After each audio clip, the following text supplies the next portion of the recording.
Kronologi kecelakaan Ducati Panigale V4S dengan motor matic yang viral di Aceh, 3 orang luka-luka.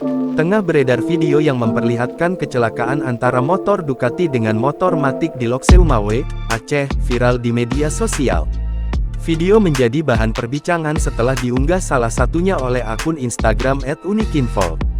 Melansir Serambi News, Honda Beat BL4397NAB dan Ducati BK3417FAH, bertabarakan di Jalan Banda Aceh Medan, tepatnya di depan Polres Lokseumawe, Desa Menasah Mesjid, Kecamatan Muara II, Kota Lokseumawe, Minggu tanggal 11 Agustus tahun 2024 sekitar pukul 16 waktu Indonesia Barat.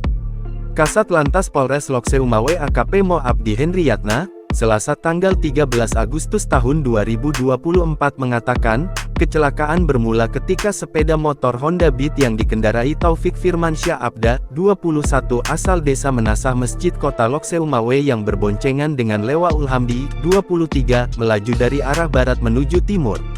Ketika tiba di lokasi kejadian, Taufik bermaksud menyeberang jalan ke arah selatan dengan posisi menyerong.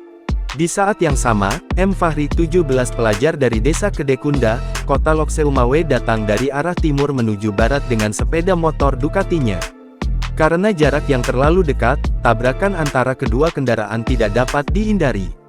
Akibat kecelakaan tersebut, menurut Kasat Lantas, ketiga korban dilarikan ke Rumah Sakit Kesrem Kota Lokseumawe untuk mendapatkan perawatan.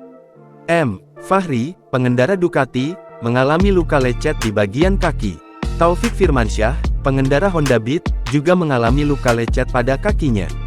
Sementara itu, Lewa Ulhamdi penumpang Honda Beat mengalami luka lecet di kaki kiri, tangan, dan wajah. Lanjut Kasat Lantas, kerugian material akibat kecelakaan ini diperkirakan mencapai 25 juta rupiah.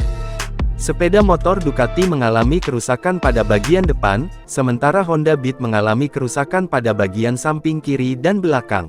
Download Tribun X sekarang, menghadirkan lokal menjadi Indonesia.